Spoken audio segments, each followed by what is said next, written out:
Welcome to Crescent Hammer YouTube page. In this episode, taking off that lift plate and putting on an intake.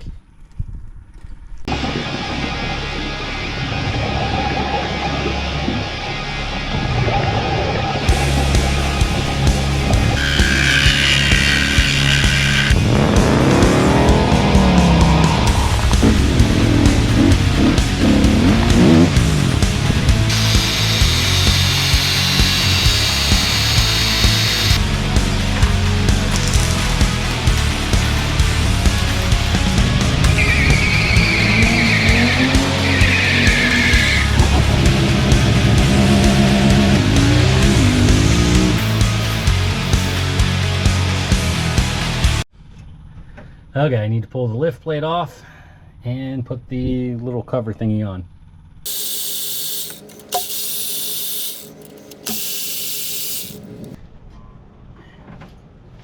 Throwing them grommets in first. I think that's how they go.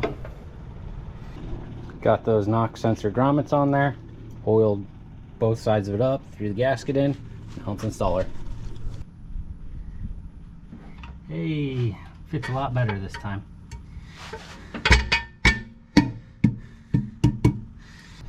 Valley cover on, knock sensors on, and everything torqued down. That's good to go. I'm assuming that one goes there.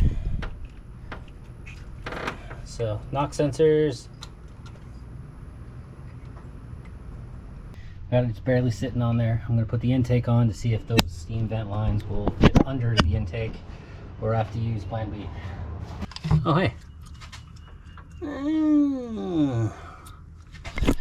Looks like they're fit, but they're going to be close. I think I'm going to use plan B. Yeah, I don't like that. How close they are. They'll be rubbing. Okay. I got this kit, this initial kit.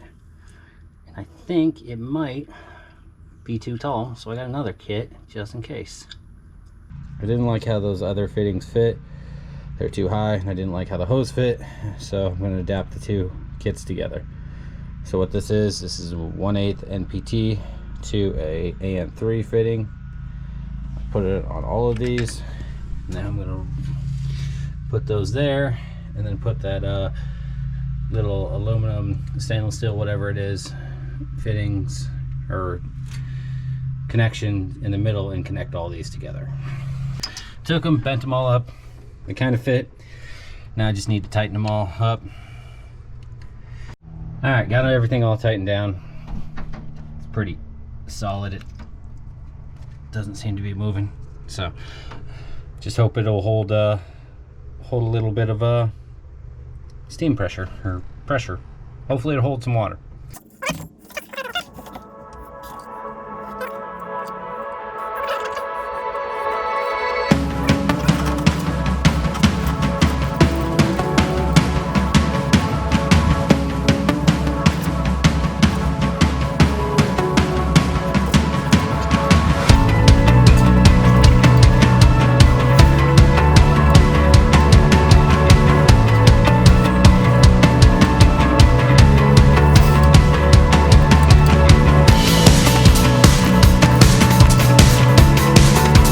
Built this. These are built for fuel, but they'll work for coolant, I hope. I think. I don't know. I'm going to use it. Okay, that actually fits quite nicely. I wish I would have tightened it up a little better, or did it a little better. But I guess it'll work. So, okay. That's kind of snakes under there, but it'll work. So, now let's go build the intake. Before I install this intake, I want to prep it. Clean it all up because I just put my hand in there and look how gross that is. We'll see if I can do it again. Yeah, it's really gross in there. So I gotta clean it all up. I'm gonna do a little bit of Portland polishing. Make these, I think these are already pretty close to gasket matched. Yeah, they look really close to being gasket matched. So I don't think that's an issue. I got this FitTech drive-by cable intake, 92 millimeter. This opening, I believe, is 87 millimeters, so I have to Do a little bit of work right there.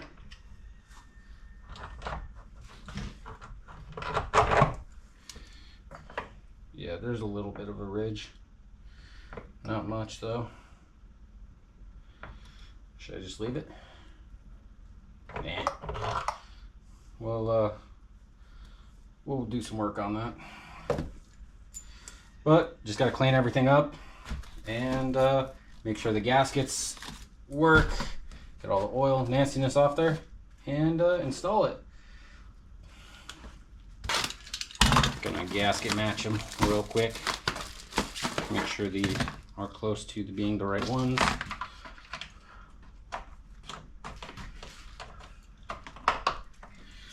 I mean, so these intakes are all pretty close to being already gasket matched. So I'm not going to touch these runners. Just going to clean them up. But this intake, there's a little bit of a lip all the way around here for the intake, for the 92 millimeter intake. So I am going to do a little work on that. You can see there's kind of a little bit of a lip down there. So I'm going to just grind that little tiny bit of a lip off, smooth it out.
Building up this intake. First things first, gaskets. Clean up this. Ooh, I got some cuts on my finger. That did not feel good. Gotta clean up this throttle body gasket.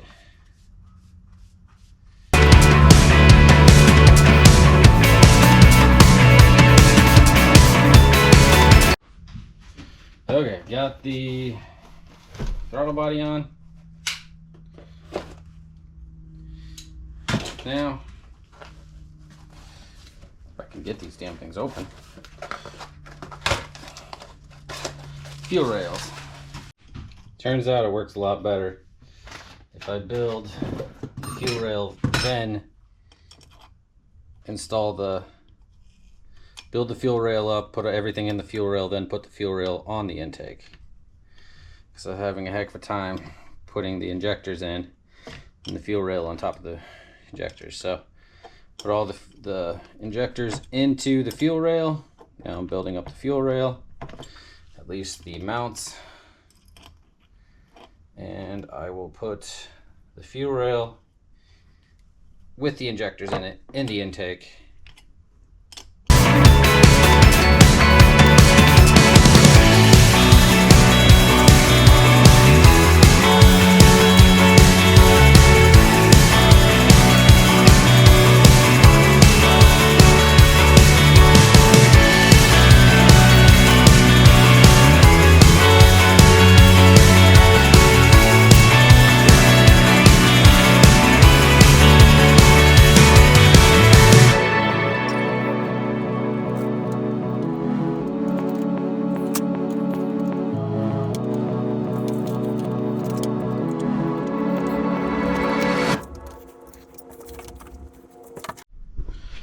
Those are in, all torqued down. Now I'm going to put the plugs in the front.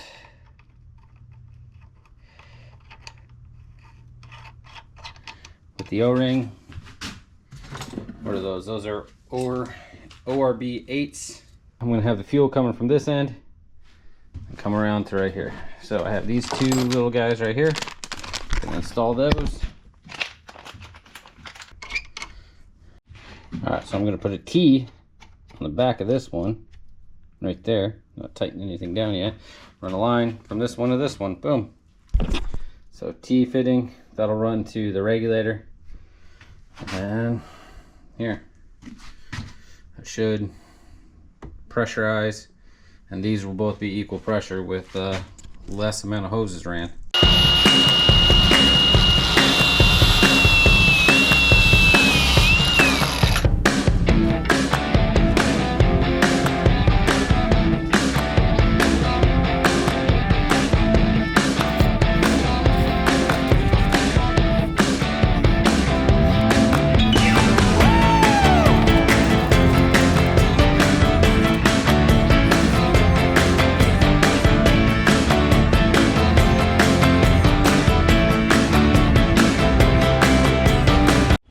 Got this rear fuel line on there. Got all the bolts sitting there ready. She's all built up, ready to go in there.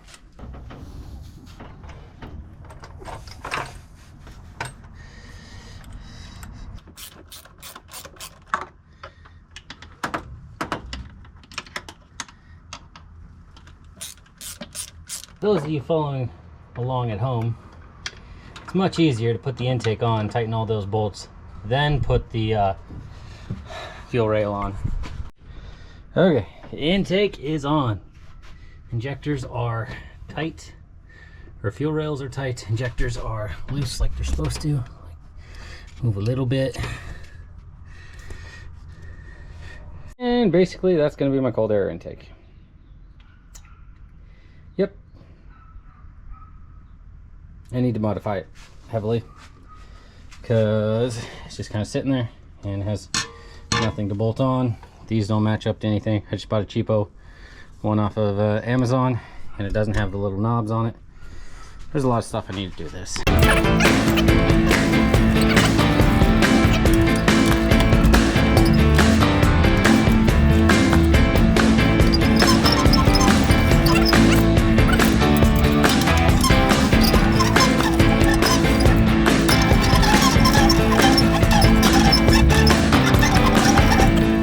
Man, it's kind of disgusting and a little dented and looks like crap, but it'll do. All right, what do you think? Right about there?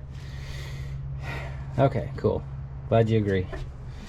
Gotta weld some pieces onto it to make it mount and everything. But that's my next endeavor. Trying to teach myself how to weld aluminum. That'll be a whole other experience and video.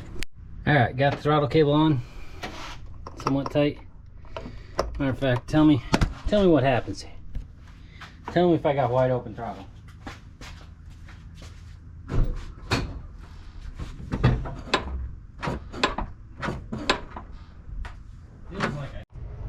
Put a little C-clip on the cruise control thing. I think that's probably not gonna work out because it seems like there's a lot of play in that, but whatever, we're gonna pretend it's all right. Well, I'm gonna call that a video. Thanks for watching. Have a wonderful day. That's about it. Just have a great day, and thanks for watching.